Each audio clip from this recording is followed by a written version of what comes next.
So nice to have you. Thank you very much for having me here. Yeah. Looking forward to our conversation. Lovely, lovely. Well, everyone's talking about AI. It's all over the news, it's in dinner conversation, Sure. but particularly at Cannes, it has been the talk of the town. And you spent a lot of time thinking about where AI is taking the discipline. And so I'd love to start with a very simple question. What's real and what's myth? What's hopeful and what's practical for today? Because so many people are trying to figure that out for their teams. So firstly, AI is not generative AI. I think all the hype that is happening right now is around ChatGPT and all the generative AI. The fact is AI has been deployed in marketing for a while now.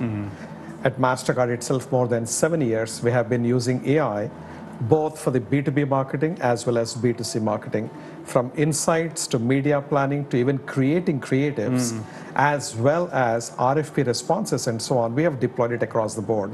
They're all real and they are here. Generative AI is relatively new, obviously, but it has got some disproportionate amount of attention. And generative AI, I think, has got incredible potential, but not all of it is here and today.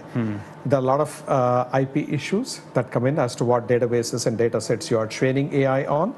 That's one part of it. And of course, some solutions are already coming, particularly in the visual area. The second part of it is about the ethics and the ethical issues involved, because all the biases that are intrinsic so far are also getting ported into AI. So we've got to be very careful about that. So these are things which we are still sorting out and as an industry, sorting through. And from that perspective, what I would say is generative AI, probably a few months away before it really starts taking root in the world of marketing. Regular AI, it's already there.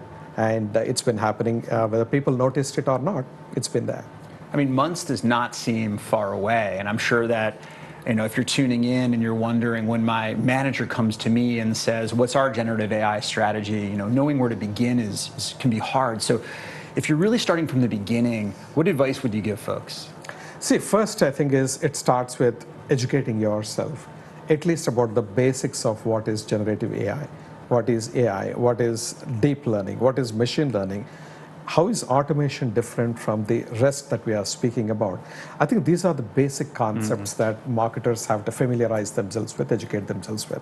That's the first step. Second, they have to dip their toes into the waters and try to figure out, to do a few experiments, I would say. Invest very little, it doesn't cost a boatload.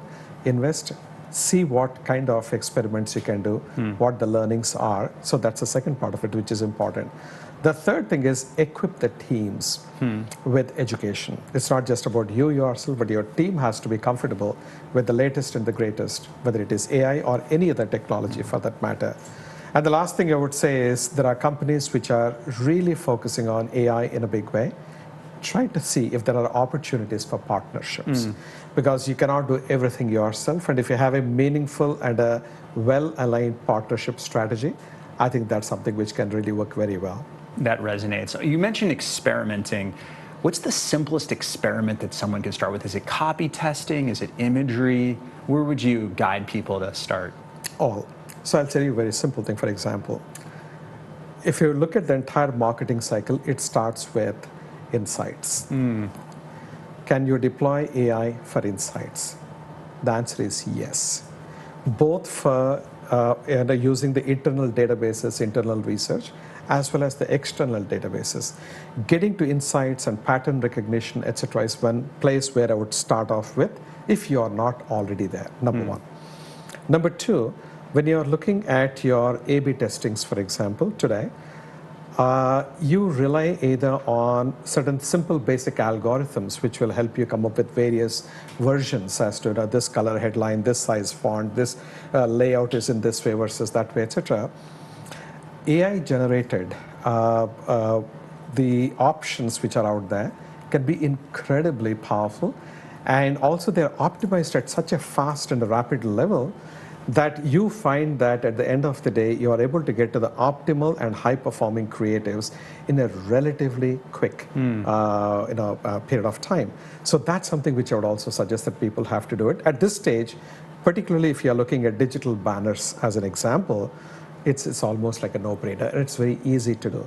So once you have a little bit more confidence, then start graduating into other forms of AI. Now, when you look at something like copy testing, which you have referred to, can absolutely be done well too. But my only point would be, it's not just about copy only. Copy is just one part of the whole mix. You can have the entire mix of elements for any communication that you're doing. It could be visual, it could be audio, it could be textual, it could be the shapes and the geometry. Everything can be tested. So it's much broader than just testing out for copy.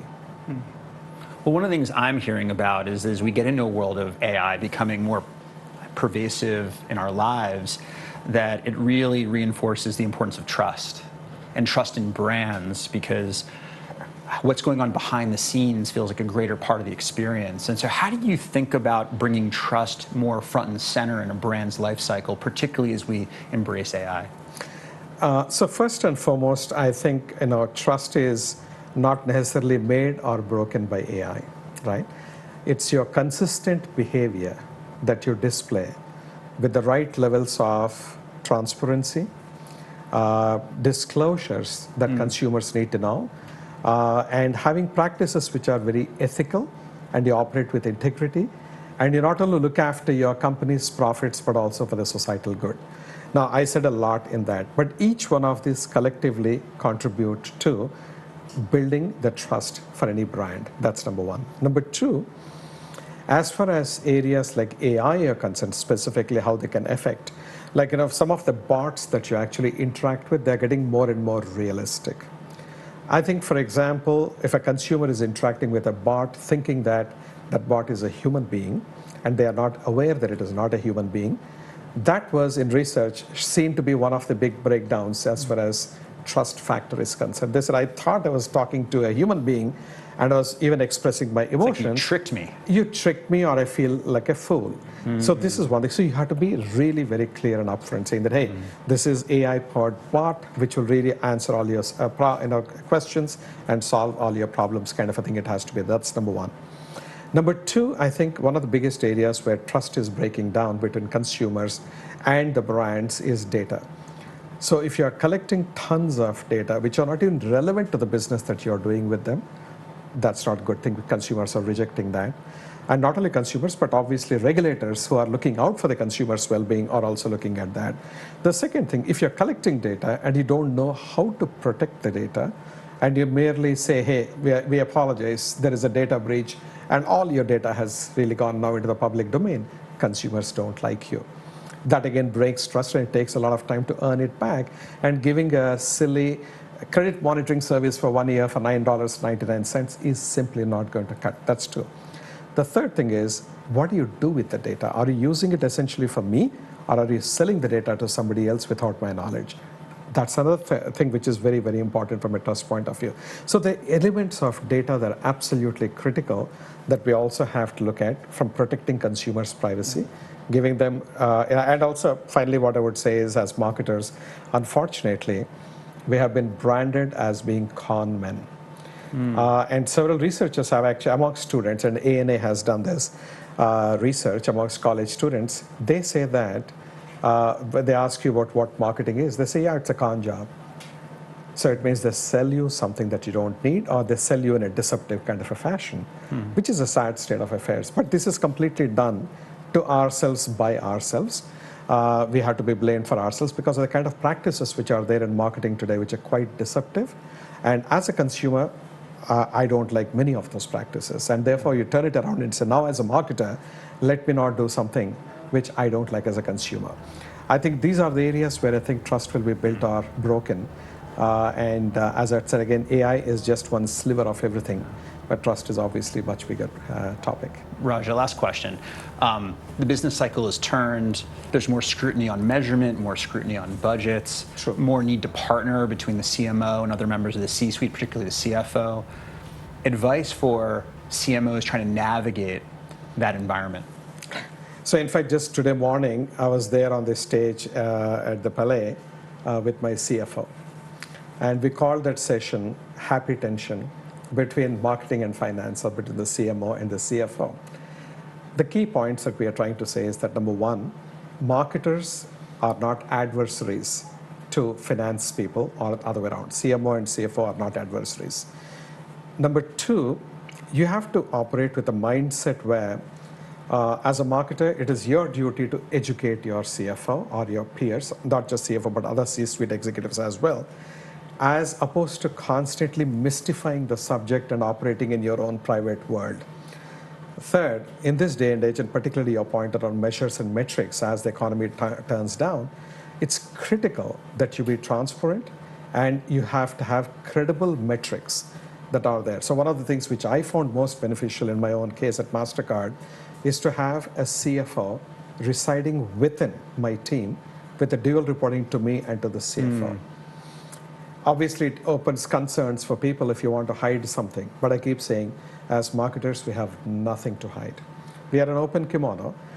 Whether they succeed or we don't succeed, we'll report things as they are. We don't have to fudge. Yes. We don't have to run and hide. So when you have that CFO, what it happens is, because that individual is reporting to both CMO's organization and CFO's organization, CFOs feel very comfortable. They have complete insight into the workings of the marketing and how they are using the money. And when we report the metrics back, there is a ton of credibility because these metrics are compiled by the CFO.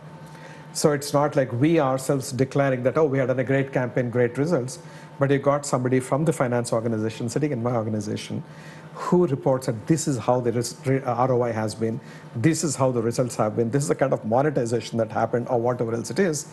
That works brilliantly. Love that. And I found that this is something which is quite easy to implement if you can get past that insecurity that if I show my money, my CFO will take it away, or I don't have enough tools and technologies to be able to demonstrate how the money that I'm spending on marketing is impacting the business outcomes. So if I don't know how to connect the dots, yes, I'm going to be in trouble.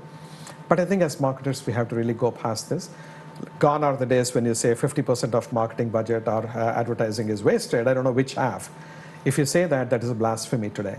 Because marketing has evolved so much from being just an art into being a real science as well, that you can actually measure it pretty precisely, I would say, and accurately.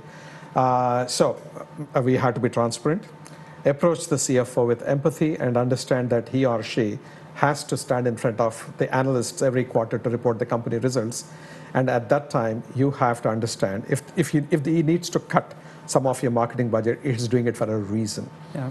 And so don't be very territorial and have people on your team who look after finances or financials and make sure that there's somebody from the finance organization and have the dashboards which are open kimono, and you can track every dollar spent to the business priorities appropriately so that everyone knows what exactly is being done. Transparency is the best way to get the relationship going between the CFO and the CMO and the respective organizations. I love that. I couldn't agree more on the power of transparency. So, Raja, thank you so much for joining us here. And from the LinkedIn studio in Cannes, from the Carlton Hotel, look forward to seeing you later. Take care.